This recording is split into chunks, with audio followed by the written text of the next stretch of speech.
تعویل ہے کہ نہیں؟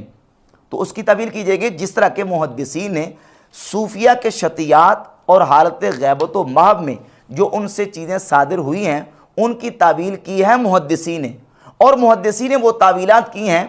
صحیح بخاری اور صحیح مسلم کی روایات کی بنیاد پر۔ صحیح بخاری میں 3481 نمبر حدیث ہے، اور بھی دیگر مقامات پہ ایک واقعہ موجود ہے کہ نبی پاک صلی اللہ تعالیٰ علیہ وآلہ وسلم نے سابقہ امتوں میں سے کسی ایک شخص کا واقعہ بیان کیا کہ وہ بندہ جس وقت دنیا سے جانے لگا، فوت ہونے لگا، تو اس نے اپنے بیٹوں کو وصیت کی کہ میری میت کو آگ لگا کے ہڈیاں پیس کے تو ہوا میں اس کو اڑا دینا،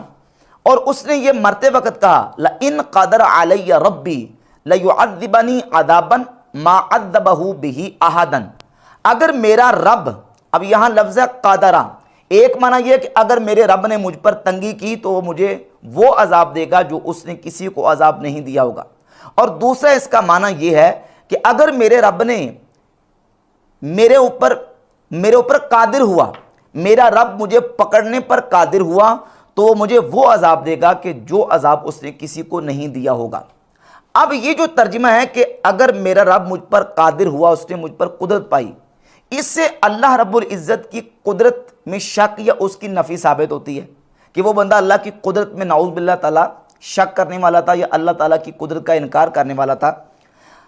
اب یہ جو جملہ ہے،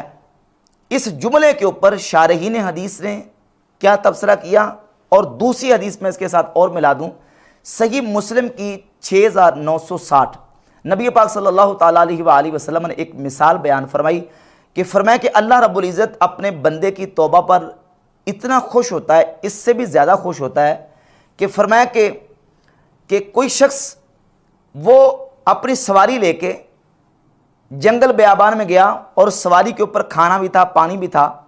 اور اس کی سواری وہاں گم ہو گئی۔ پھر وہ سواری تلاش کرتا رہا حتیٰ کہ اس کو سواری نہ ملی، اور وہ ایک درخت کے سائے میں لیٹ گیا۔ پھر اچانک اس کو وہ سواری اس جنگل و بیابان میں مل جاتی ہے، اور وہ اپنی سواری کے ملنے پر اتنا خوش ہوتا ہے، شدت خوشی میں اس نے یہ کہا کہ یا اللہ تو میرا بندہ ہے اور میں تیرا رب ہوں۔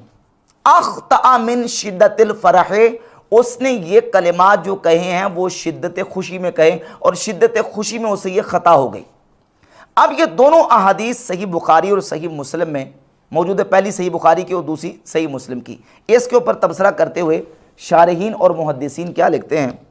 امام ابن حجر عسقلانی فتح الباری شرح صحیح بخاری میں جلد نمبر 6 صفحہ نمبر 648 پر لکھتے ہیں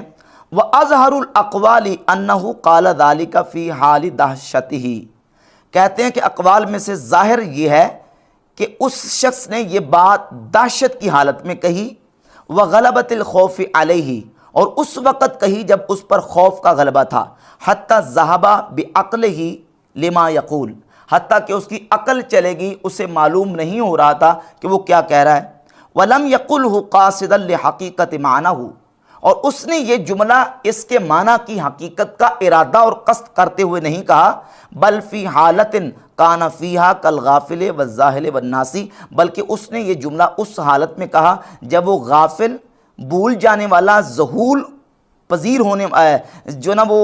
اس کو ذہول لاحق ہو گیا تھا، والناسی، اور وہ بھول گیا تھا، اس شخص کی طرح ہو گیا، الذی لا یؤخذ بما یصدر منہ، جس شخص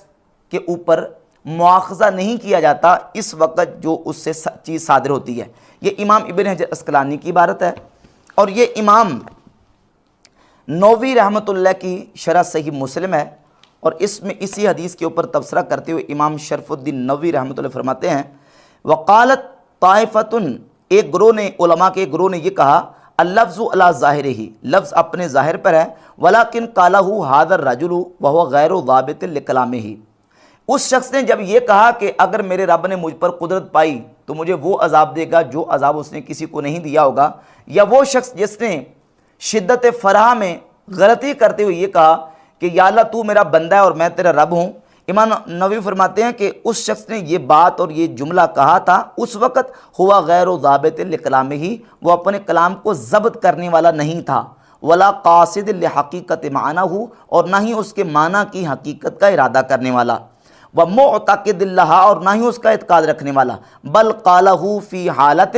غلب علیہ فیہا الدہش والخوف وشدت الجزع، بلکہ اس نے یہ جملہ ایسی حالت میں کہا جبکہ اس کے اوپر دہشت، خوف اور شدت جزع یعنی بہت زیادہ غم کی کیفیت آ رہی تھی، بحیث ذہب تیقظہ وتدبر ما یقولہ، اس حیثیت میں کہ اس کا تیقظ بیدار مغزی اور اس کا تدبر اس وقت جا چکا تھا، فسارا فی معنی الغافل والناسی، تو وہ غافل اور بھولنے والے کے معنی میں ہو گیا، وہذہ الحالۃ لا یؤخذ فیہا، اور یہ وہ حالت ہے جس پر مواخذہ نہیں کیا جاتا، وہو نحو قول القائل الآخر الذی غلب علیہ الفرح، کہتے ہیں یہ اس قائل کے قول کی طرح ہے جس پر فرح اور خوشی کا غلبہ ہو گیا، حین وجد راحلتہ، جب اس نے اپنی سواری کو پایا اور اس نے کہا انت عبدی وانا ربک، یا اللہ تو میرا بندہ ہے اور میں تیرا رب ہوں، فلم یکفر بذالک الدہش والغلبۃ والسہو، امام نووی رحمۃ اللہ علیہ فرماتے ہیں ایسی حالت میں، ایسی دہشت، غلبہ حالت اور سہو کی حالت میں ایسے بندے کے منہ سے نکلنے والے کلمات اور صادر ہونے والے جو جملے ہیں ان پر تکفیر نہیں کی جاتی اور کافر قرار نہیں دیا جاتا۔ تیسرا حوالہ، یہی بات امام ابن حجر عسقلانی رحمۃ اللہ تعالی علیہ نے اپنی کتاب لسان المیزان کی جلد 3 صفحہ 215 اور 16 پہ بیان کی، اور امام ذہبی نے سیر اعلام النبلاء جلد نمبر 10 صفحہ نمبر 264 پہ بیان کی۔ سیدنا بایزید بستامی رحمۃ اللہ تعالی کا تذکرہ پہلے کیا صفحہ 263 پہ، اور لکھا سلطان العارفین سیدنا ابو یزید تیفور بن عیسیٰ بن سروشن البستامی احد الزہاد سلطان العارفین سیدنا بایزید بستامی کو لکھ کے پھر آگے لکھتے ہیں کہ ان سے ایسی باتیں صادر ہوئی ہیں کہ کچھ باتیں تو وہ ہیں کہ کہتے ہیں کہ ان سے اس کا ثبوت ہی نہیں ہے، او انہ قالہا فی حال الدہشت والسکر والغیبت والمحو، یا یہ ہے کہ یہ باتیں ان سے حالت دہشت و سکر، غیبت و محو میں صادر ہوئی ہیں، فیتوا، پس ان کو لپیٹ دیا جائے گا، ولا یحتج بہا، اور ان سے احتجاج نہیں کیا جائے گا، ان کو دلیل کے طور پر پیش نہیں کیا جائے گا، اذ ظاہرھا الحاد، کیونکہ اس کا ظاہر الحاد ہے، یعنی وہ بظاہر جو جملے اور الفاظ ہیں وہ خلاف شرع ہیں، ہم ان کو اون نہیں کریں گے، نہ ہی ان سے ہم احتجاج کریں گے، ہاں ان کلمات اور صوفیہ سے اس حالت میں جو کلام صادر ہوتا ہے اس کی تعویل کریں گے اور فتویٰ لگانے سے ہم رکے رہیں گے، فتویٰ نہیں لگائیں گے۔ تو اب اس مناظرہ میں جب وہابی مناظر نے یہ واقعہ پیش کیا، ایک تو اس میں یہ تھا کہ خواجہ پر کیفیت آ رہی تھی، جب کیفیت آ رہی تھی تو واضح ہو گیا کہ اس حالت میں فتویٰ نہیں لگ سکتا۔ اس کا یہ مطلب کب نکل آیا کہ ہم فتویٰ نہیں لگا رہے، تو اس کا مطلب ہے کہ ہم اس کو آن کر رہے ہیں، یا ہم یہ کہہ رہے ہیں کہ چشتی رسول اللہ کلمہ پڑھنا درست ہے یا کلمہ پڑھنا صحیح ہے،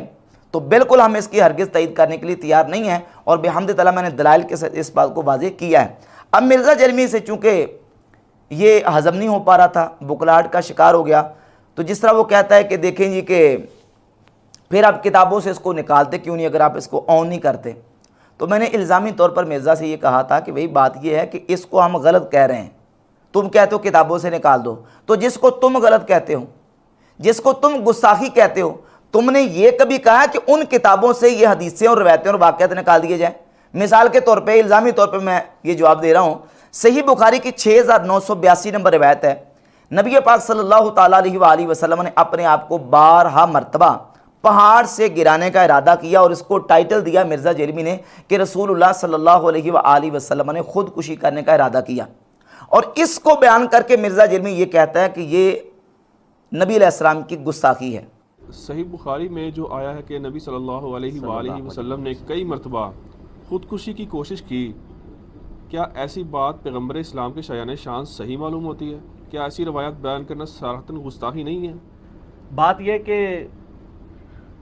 واقعتاً یہ یعنی گستاخانہ چیز ہے، پیغمبر کے بارے میں یہ امیجن نہیں کیا جا سکتا کہ وہ خودکشی کی کوشش کریں گے، یہ توہین ہے، یہ گستاخانہ واقعہ ہے، اور یہ واقعہ کہاں لکھا ہوا ہے؟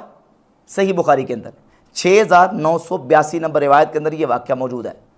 اچھا، اس کو تم گستاخی مان رہے ہو، تو تم نے کبھی یہ کہا ہے کہ صحیح بخاری سے اس واقعے کو نکال دیا جائے، اس کی پرنٹنگ بند کر دی جائے، یا صحیح بخاری کو چھاپنا بند کر دیا جائے؟